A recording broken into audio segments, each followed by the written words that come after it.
Halo Sobat Cendekia sekalian, apa kabar semuanya? Di video kali ini kita kembali lagi akan melakukan review dari eksperimen nabung reksadana indeks Star Infobel 15 untuk episode yang ketiga. Nah, di episode ketiga ini kita akan melakukan review ya perjalanan eksperimen ini dari bulan Oktober 2023 sampai dengan bulan April 2024 kemarin ya. Jadi sebelumnya ini saya pertama-tama mohon maaf dulu karena video ini termasuk terlambat ya, karena ini sudah bulan Mei dan hampir mendekati pertengahan Mei saya baru membuat videonya ya dikarenakan kesibukan di tempat kerja ya, sehingga itu ya agak telat dan ya yang kedua juga saya mohon maaf kalau misalnya suara saya agak rendah ya karena memang saya ada sedikit sakit ya tenggorokannya. Jadi mohon dimaafkan kalau selama video ini berlangsung penjelasan saya itu cenderung rendah ya suaranya gitu. Baik, ya setidaknya dari segi ya kalau lihat dari segi thumbnailnya sendiri ya kita tahu bahwa ini kinerjanya jeglek ya, jeglek sekali karena pada episode pertama, episode kedua itu kinerja kita kan di atas 10% ya. Sementara untuk per 30 April 2024 itu kinerja kita memang jelek sekali sampai 2% ya. Dan itu sebenarnya sudah pernah dibahas ya, ada kaitannya juga dengan video saya yang menjelaskan terkait dengan kenapa kok pada awal bulan April kemarin ya itu semua saham perbankan itu artinya itu menjadi beban buat IHSG dan turunnya itu sampai belasan persen ya, terutama untuk beberapa bank yang terdampak yang terkait dengan kekhawatiran bahwa NPL bank tersebut itu akan tinggi, dan karena NPL-nya akan tinggi itu biasanya bank itu melakukan yang namanya pencadangan CKPN, dan CKPN tersebut itu ujung-ujungnya akan membuat laba bersih itu turun, dan itu sudah terbukti ya karena kuartal pertama ini sebagian besar bank ya itu pertumbuhan year on year-nya itu satu digit dan itu pun di bawah 5% kecuali Bank BCA dan Bank OCBC NISP ya, itu kedua bank itu di atas 10% ya growth year on year-nya, tapi yang lainnya itu bahkan di rata-rata cenderung di bawah 5%. Ya, maka itu ya sebenarnya ini merupakan kelanjutan ya, kelanjutan dari drama-drama yang terjadi di industri perbankan, dan ketakutan itu akhirnya berdampak pada kinerja reksadana indeks ini ya. Nah, jadi sebelum saya lanjutkan ya pembahasan lebih lanjut ya, saya ingin mengingatkan lagi bahwa reksadana Star Infobel 15 ini itu bisa dibeli di Makmur ya, salah satu aplikasi reksadana yang saya sekarang itu pakai sebagai aplikasi utama ya. Kan di sana cukup lengkap reksadananya, promo-promonya juga masih bagus, masih mantap ya. Jadi silakan ya bisa, kalau bisa tertarik ya bisa dibeli di makmur ya. Minimum pembeliannya adalah 100.000, tidak ada biaya beli dan biaya jual ya, selama bank penampungnya itu utamanya BCA, ini bisa dijamin tidak ada semacam biaya penarikan 2.500 atau 3.500 itu ya. Cuma harus dipahami bahwa ini jenis produknya reksadana indeks saham ya, jadi tingkat risikonya sangat tinggi seperti itu. Oke, jadi yang mau menginvestasi di Makmur bisa pakai promo kode referral saya ya, dengan menggunakan kode SAVEREXA. Nanti minimal ya pembelian 100.000 nanti akan dapat cashback 10.000 rupiah dalam bentuk reksadana pasar uang Batavia Dana Kas Maksima ya. Dan kalau misalnya investasinya itu di atas 20 juta nanti dapat cashbacknya 25.000 juga dalam bentuk voucher RDPU ya, langsung masuk ke rekening dana nasabah Sobat Cendekia sekalian di Makmur ya. Oke, itu pesan-pesan sponsor ya dari saya ya. Kalau mau menggunakan silakan, kalau tidak juga nggak apa-apa ya. Jadi bukti ya, bukti pembelian saya setiap saat ya, setiap bulan itu adalah 300.000, dan pada ini ya pada bulan purnama ya. Jadi bulan purnama di sini saya pakai website ini ya, Moon Faces Jakarta ya. Jadi setiap tanggal ini ya itu saya melakukan pembelian 300.000 per bulan, itu kalau ya, itu kalau dengan catatan bahwa rata-rata pembelian saya itu masih di bawah harga pasar. Nah, tetapi ketika harga pasarnya itu di bawah rata-rata pembelian saya, atau dalam artian pada saat tanggal misalnya 23 Mei nanti ya, saya melihat harga pasar dari NAB per unitnya itu di bawah dari rata-rata pembelian saya akan membelinya bukan 300.000 ya, tapi 600.000. Jadi double ya seperti itu, supaya efek averaging down-nya itu paling tidak lebih terasa daripada cuma 300.000 terus. Begitu ya. Jadi kalau kita lihat tanggalnya, jadwalnya ya, kita eksperimennya tanggal 23 Mei, 22 Juni, 21 Juli, 20 Agustus, 18 September, 17 Oktober, 16 November, dan 15 Desember. Jadi pokoknya nggak peduli itu hari libur apa hari kerja ya. Pokoknya saya langsung invest gitu aja seperti itu. Oke, jadi ini kalau berdasarkan fun fact sheet-nya yang terbaru per Maret ya. Jadi ini memang kinerja buat bulan April ya, tetapi kita dapatnya untuk sementara ini masih yang bulan Maret.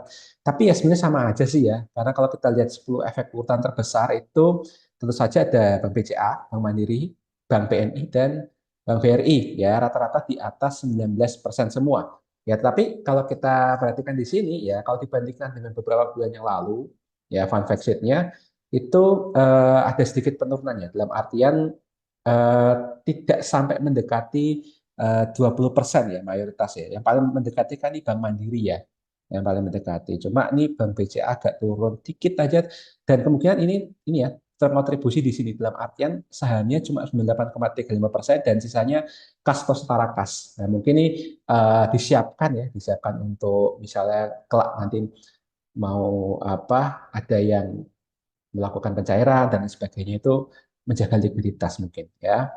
Oke, itu mungkin yang bisa dikomentari, nggak terlalu banyak ya, sama aja dengan yang bulan-bulan lalu. Nah, kalau kita lihat kinerja 4 big banks ya, yang tadi itu menghard carry indeks Infobank 15 ini ya, di sini ya kita lihat nih adalah grafik daily ya, grafik pertumbuhan secara harian dari 18 Oktober sampai dengan 30 April 2024 ya. Ini kita bisa lihat ya indeks Infobanknya sendiri per 30 April yang biru ini ya itu 6,26%. Ya, jadi eksperimen kita 2, sekian. Tapi kalau misalnya kita lamsam ya, melakukan investasi secara lamsam di 18 Oktober ya, itu kita mendapatkan pertumbuhan yang masih plus 6,26%. Ya, terus kemudian di antara semua ini ada yang kentara banget ya, kentara banget berubah di sini, yaitu bahwa Bank BRI itu ya menjadi satu-satunya emiten ya di dalam Infobank 15 ini yang secara periode ini ya, periode Oktober sampai April ini itu terpantau sudah minus ya kinerja harga sahamnya, yaitu minus 4,8% ya selama berapa bulan ya? Ya, Oktober, November, Desember, Januari, Februari, Maret, April. 6 bulan ini. Ya, 6 bulan ini kinerjanya sudah minus 4,8%. Kemudian Bank BNI yang biasanya menjadi beban ya, beban untuk semuanya itu ya, ya menjadi beban untuk semuanya itu uh, ternyata masih bisa plus ya kinerjanya itu 2,44%. Nah, 2,4% ini ya itu juga tapi tetap inferior dibandingkan Bank BCA dan Bank Mandiri ya. Bank Mandiri dan Bank BCA itu masih 2 digit sebenarnya kinerjanya selama 6 bulan terakhir ini seperti itu. Ya, dan ini kalau kita lihat ya kinerja Infobank 15 dengan indeks lain ya, itu dari 12 Oktober sampai 30 April ya, itu masih ya, setidaknya kalau kita pakai acuannya 30 April 2024, itu masih lebih bagus sih, lebih bagus daripada Composite ya, karena Composite itu IISG sendiri itu eh, masih tumbuh 4,42%, masih lebih bagus juga daripada LQ45 0,14%, lebih bagus dari IDX 30 minus 1,42%, dan ya ini yang mengejutkannya adalah Serikati yang biasanya ini ya, biasanya masih ngekor IISG ya, itu ternyata kinerjanya lebih jelek ya, yaitu minus 4,17% ya. Nah, apa kira-kira apa yang bisa dikomentarin ya? Kalau saya mungkin saya berkomentar dulu perbedaan pola ya, perbedaan pola yang didapati IHSG ya ketimbang indeks-indeks yang lainnya. Karena kalau kita lihat di sini ya, polanya kan tiba-tiba mengalami penurunan setelah bulan Maret ya, atau pada saat apa namanya pembukaan bulan April tiba-tiba semuanya memiliki tren yang turun ya, zigzag tapi turun secara keseluruhan. Cuma di bulan April ini yang beda itu ada ISG, ya. Karena ya sebenarnya ini sudah pernah disinggung ya pada saat bulan Oktober kemarin waktu eksperimen Serika Hati ya, bahwa kita kan sejak 2000 kan kedatangan ya para penjaga indeks saham kita, yaitu emiten-emiten PP ya, Pak PP itu ya. Bahkan sekarang harusnya bukan IHSG tapi IHSPP ya, indeks harga saham Prajogo Pangestu ya. Ada Brand, ada TPIA, ada Petro, ya PTRO, ada dan lain sebagainya itu yang menjaga pergerakan IHSG itu tanda kutip itu sedikit smooth ya dibandingkan dengan indeks-indeks lainnya, dan ini bisa kentara kelihatan pada saat bulan April nih ya. Itu yang pertama ya. Kemudian yang kedua ya Sri Kehati ya, karena ini kan terkait dengan eksperimen yang pernah saya lakukan tahun lalu ya, dan ternyata di sini Sri Kehati itu kan setelah mendepak Astra Internasional, yang berarti kan praktis dia itu di-carry oleh tiga bank besar dan Telkom ya. Di sini Bank BNI itu porsinya kecil kalau di Sri Kehati. Ya, yang besar itu BCA, Mandiri, BRI, dan Telkom. Nah, padahal di sini kita tahu bahwa BRI dan Telkom ya itu yang mengikuti pasar saham ya itu kan diajar habis-habisan ya. Ya kalau BRI kan udah pasti itu pasti karena masalah pencadangan yang bikin labanya tumbuh mengecewakan ya, dan juga resiko NPL ya, karena katanya mikro ultra mikro berbahaya dan sebagainya. Ya, padahal kalau lihat laporan keuangannya sebenarnya malah yang berbahaya bukan ultra mikro dan mikronya BRI ya, tapi malah nasabah korporat dan nasabah small bisnisnya malah. Itu kan bukan ultra mikro dan mikro gitu. Ya, itu kan agak unik lah, kasus agak unik itu BRI. Nah, kalau Telkom ya ini banyak sekali penjelasan-penjelasannya ya. Kalau saya jujur tidak terlalu mengikuti Telkom ya, tapi kalau banyak orang bilang ya antara memang sudah saatnya turun karena teknikal ya, secara teknikal mau nutup gap ya, atau ya karena ini Starlink masuk ke Indonesia ya, mana yang mau Anda percaya ya itu terserah Anda ya, siapa tahu Anda yang lebih ngerti Telkom daripada saya ya. Itu jadi paling nggak itu ada dua hal yang bisa saya komentari terkait dengan pergerakan kinerja harga sahamnya. Oke, terus untuk ini ya, untuk perbandingannya ya, yaitu portfolio DCA kita, eksperimen kita itu yang hijau ini ya, pergerakannya seperti apa dari 18 Oktober sampai dengan 30 April 2024. Kemudian yang kuning ini itu adalah skenario apabila ya kita itu investasi secara lamsam. Ya, jadi kita punya berapa juta langsung masukin sejak 18 Oktober, nanti hasilnya seperti apa ya. Terus kemudian IHSG itu yang merah. Ya, di sini kita bisa lihat ya bahwa apa namanya eh, perubahan trennya itu kan pada saat Maret selesai ya, dan ketika Maret itu selesai kemudian sepanjang April ambruk ya semua bank ya. Nah, bahkan sampai apa namanya yang Star Info B15 itu 20,84%, ambruk sampai 9,55%. Ini kan ambruk 50% kan istilahnya gitu loh. Ya, kalau kita lihat dari segi kinerja bulanan gitu loh. Terus kemudian yang portfolio DCA aja dulu 13,16%, terus ambruk sekarang tinggal 2,02% ya. Ini ngeri juga ya, 2,02%. Ya, dan di sini kita bisa lihat juga ya bahwa meskipun di sini IHSG ada tren penurunan, tapi penurunannya itu smooth gitu loh. Ya, karena kalau banknya turun, nah maka sudah tugas IHSPP untuk menjaga IHSG supaya di atas 7.000 ya. Nah, itu uangnya uangnya para fund manager ya, dan kita tahu bahwa fund manager yang mondar-mandir ya net sell pada bulan April dan Mei ini adalah foreign sell ya. Artinya itu asing yang menjual terus ya. Nah, terus gimana ini ya? Kalau kita lihat secara year to date ya, for Big Bang artinya dari 1 Januari sampai dengan 30 April ya. Sorry, bukan 30 April, sampai dengan tanggal 8 Mei. Nah, kita libur. Kemarin tanggal 9 libur kan, berarti hari terakhir itu 8 Mei. 8 Mei itu BCA seenggaknya ya masih minus sedikit ya, 0,53%. Ya, as expected ya, dalam artian dia masih bisa tumbuh ya kan, masih bisa tumbuh lebih besar daripada perkiraan ya, dia tumbuh 11 atau 12% kalau nggak salah itu ya. Terus secara year on year terus tapi guidance-nya aja 10%, jadi kan sebenarnya dia di atas ekspektasi gitu ya. Tapi ya kemauan asing mau sell ya terserah mereka ya, mereka punya uang, mereka punya hak untuk menjual Nah, sedangkan Bank Mandiri sendiri ini meskipun dia tumbuhnya kalau nggak salah sekitar 3 atau 4% ya year on year ya. Kalau apa laba bersihnya kuartal pertama 2024 dengan kuartal pertama 2023 kayaknya di bawah 5% ya. Kalau saya nggak salah ingat di bawah 5% tapi di atasnya BRI ya. Dan di sini ternyata kalau kita lihat per 1 Januari itu masih tumbuh 2,45%. Ya, dan ini kalau saya pantau ini sepertinya dia tidak mau ini ya, dia tidak mau apa namanya menjebol batas pertahanan Rp6.000 ya. Padahal kalau saya ngitung-ngitung nilai valuasinya berdasarkan dividen diskon model itu harusnya Bank Mandiri itu fair value-nya 5.900, tapi ya antrian saya nggak kejemput-jemput ya. Kalau Bank Rakyat Indonesia ya ini sendiri paling parah ya, karena dia year to date-nya itu 17,53%. Minus ya, bukan plus ya, minus. Ya, minus 17,53%. Ya. Kalau kita bandingkan dengan pas COVID kemarin ya, COVID kemarin itu kalau nggak salah BRI itu sempat nyaris minus 50%, ya, tapi kemudian dalam hari apa itu agak naik mantul dikit sehingga tidak jadi minus 50%. Ya, saya masih ingat waktu itu karena masih mantau ya bulan Maret, bulan April 2020 waktu itu. Ini kan hampir ini ya hampir sepertiganya ya. Ya hampir sepertiganya ini, sepertiganya dari penurunan pada saat COVID kemarin ya.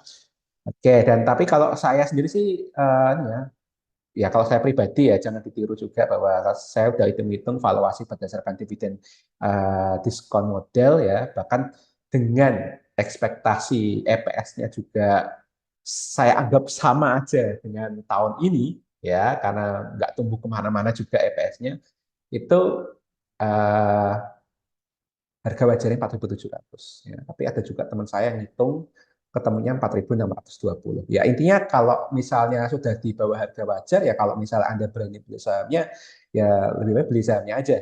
Itu pun kalau Anda yakin dengan perusahaannya ke depannya. Ya, ya gitu. Dan untuk sementara paling tidak untuk dividen ya, untuk dividen bolehlah ya sebagai uang tunggu.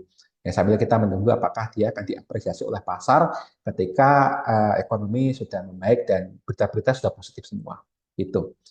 Kalau Bank BNI ya ini juga nyaris sama dengan BRI ya nasibnya ya 11-12 minus 13,12% dan ini undi-undi ya harganya harga sahamnya ya ya nyaris sama tapi saya sendiri belum menghitung ya harga wajarnya sehingga saya tidak berani ngomong apa-apa terkait dengan Bank BNI ya ya selain itu juga karena Bank BNI bagi sebagian besar orang itu kalau ditanya kok nggak beli Bank BNI biasanya ya orang pasti tanya lah kalau ada mandiri buat apa beli BNI ya biasanya Bank BNI kasihan itu ya anak nomor 4 yang selalu dibanding-bandingkan dengan Bank Mandiri itu.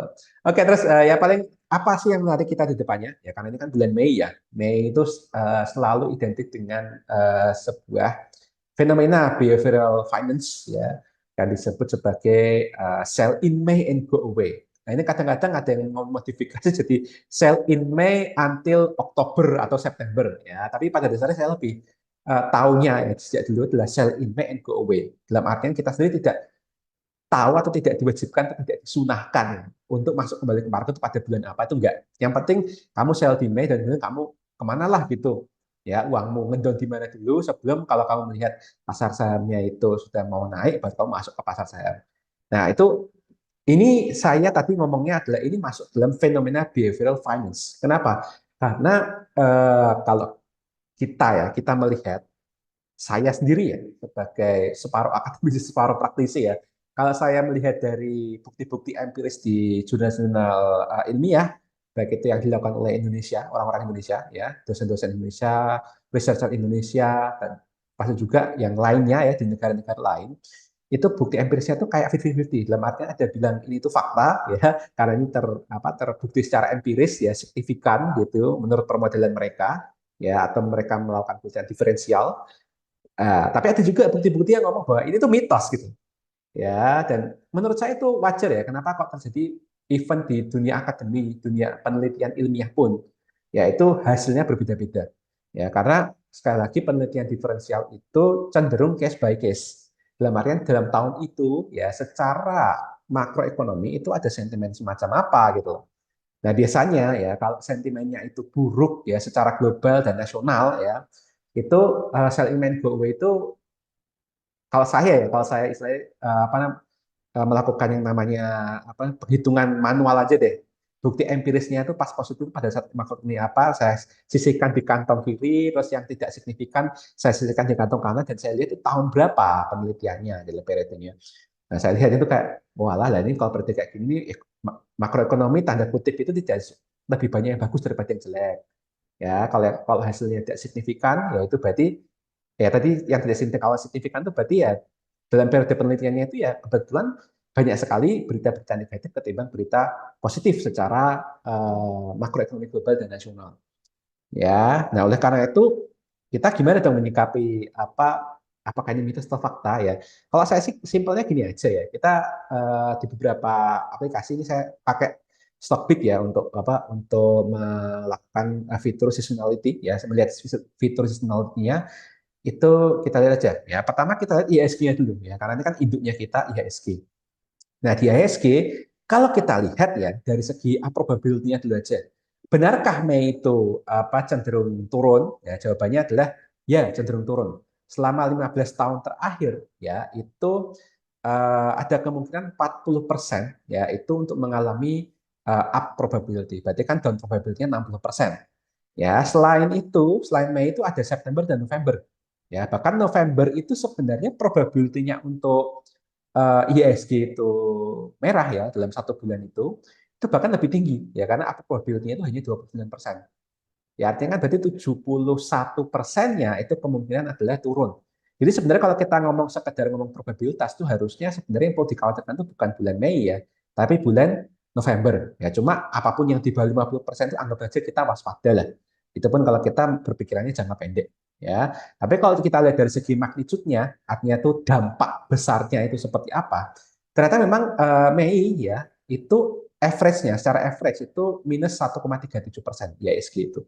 Artinya itu dampak magnitude-nya itu lumayan besar di Mei. Berarti oke lah kita anggap aja nih hipotesis ya, jangan kita ambil kesimpulan ya. Kita kalau melakukan melakukan cross check seperti ini itu jangan sekali-kali ya diomong sebagai pengambilan kesimpulan, bukan. Ini namanya pengambilan hipotesa aja ya. Karena belum terbukti. Apalagi ini kan harus benar-benar diteliti secara ilmiah. Jadi kalau kita hanya cocokmologi kita nggak boleh ngomong ini kesimpulan. Tapi ini masih hipotesis. Nah, oke, untuk BBCA sendiri ternyata Mei ya, Mei secara probabilitasnya yang paling tinggi ya untuk turun tuh Mei ya. Kemudian disusul April dan November. Ya, cuma kalau BBCA sendiri ternyata juga bulan Mei ya, apa namanya magnitude-nya ya, ini minus 1,64% rata-rata turunnya selama 15 tahun terakhir. Sementara kalau April tuh cuma minus 0,16 dan November minus 0,56. Berarti oke lah kita bisa bisa menghipotesa ya bahwa BBCA juga perilakunya sama dengan IISG. Kemudian Bank Mandiri juga sama ya, Mei itu yang paling parah juga secara probability ya. Ada juga bulan November juga, berarti agak mirip dengan IISG, dan bulan September juga, berarti mirip dengan IISG juga selama 15 tahun terakhir ini. Ya, cuma memang dari segi magnitude ya itu memang sekali lagi Mei. Ya, Mei itu minus 2,48%. Ya, sementara November itu magnitude yang kedua yaitu minus 1,2%. Jadi kalau kita perhatikan dulu ya, berarti BMRI itu sama ya dengan IHSG dan sama-sama magnitude terbesar itu di Mei. Sementara BCA juga magnitude terbesar di Mei dan probability-nya juga Mei juga. Oke, sepertinya mulai ini ya, mulai cocokmologinya mulai terbukti ya. Oke, BBRI gimana nih? Kalau BBRI juga sama nih, secara probabilitas juga paling parahnya Mei ya. Ya, probabilitas untuk turunnya Mei dan kemudian April. Ya, kebetulan karena April Mei itu kan juga turunnya kan drastis sekali ya. Cuma nggak tahu apakah yang di Mei ini turunnya akan lebih sedikit karena sudah didahului di bulan April kemarin. Ya, kemudian ini ada 43% ya. Tapi kalau kita lihat secara magnitude itu justru di antara tiga bulan ini yang paling gede itu April magnitude-nya, resiko minusnya gede banget. Rata-rata minus 1,55. Berarti ya mungkin sudah ini ya sudah dihabisin dulu di April mungkin, dan Mei itu mungkin sisa-sisanya itu lah. Paling udah turun kemudian sideways di area berapa kemudian anteng lagi. Kemungkinan begitu loh ya, dan ini hipotesis bukan kesimpulan. Jadi bisa salah ya, apalagi ini cocokmologi seasonality. Seperti itu. Dan BBN ini bagaimana? Ya, ternyata sama ya. Kita kalau fokusnya Mei ternyata beneran. Mei dia cuma punya kemungkinan up 27%. Nah, kalau udah kemungkinan up 27%, kita lihat magnitude-nya ternyata juga gede, minus 3,13%. ya, dan kemudian disusul bulan Juni, ya, itu juga probability-nya juga cuma 43% dan ini juga magnitude-nya gede, minus 3,12%. Nah, kemungkinan besar kalau misalnya ya kita anggap ini berjalan sesuai dengan rencana cocokmologi, mungkin BBRI sudah selesai di April ya. Kemudian Mei tinggal sisanya aja dihabisin, sementara BBRI itu justru malah baru akan mulai dibanting-banting mungkin bulan Juni. Ya, itu saya nggak tahu, namanya aja cocokmologi ya berbasis NLP. Ya, dan ini ada outlier bahwa ini Januari ya kan nggak cocok ya polanya ya dengan yang bank-bank lainnya ya. Ya itulah BBNI seperti itu. Oke, jadi itu mungkin yang bisa saya sampaikan untuk review eksperimennya dan juga kita melihat apa yang akan terjadi dengan empat bank yang menjadi komponen terbesar di indeks ini. Ya, jadi seperti itu yang bisa saya sampaikan. Jadi ini sekali lagi di Euro on Research ya. Jadi ini hanya sebagai edukasi, ada cocokmologi juga, itu pun jangan dijadikan sebagai acuan. Ya, kalau benar itu berarti ya saya beruntung, kalau salah berarti ya namanya sih hipotesis. Hipotesis itu bisa salah ya. Jadi hipotesis jangan diambil sebagai kesimpulan sebelum itu terbukti benar atau salah. Ya, itu kan cara berpikirnya kan, cara berpikir logika akademis kan seperti itu. Ya, seorang cendekiawan itu mikirnya juga paling tidak ya ada logika-logika ilmiah akademisi seperti itu. Oke, bila konten ini dirasa bermanfaat, silakan bisa di-share ke teman-temannya, ya, atau misalnya ada yang mau ditanyakan, ya, dan dipastikan, atau ada yang butuh penguatan iman atau bagaimana, atau ada istilah yang tadi saya sebutin juga masih bingung, monggo ya silakan tulis di kolom komentar. Nanti kalau saya buka channelnya dan saya bisa balas, saya akan balas, ya. Jadi itu saja. Terima kasih sudah menonton video ini. Jangan lupa subscribe channel ini dan aktifkan lonceng notifikasi supaya bisa mendapatkan pemberitahuan-pemberitahuan tentang konten-konten terbaru dari Cendekia Financial Center. Oke, akhir kata saya terima kasih dan mohon izin untuk menutup video ini. Cerdas keuanganmu, merdeka finansial. Sampai jumpa.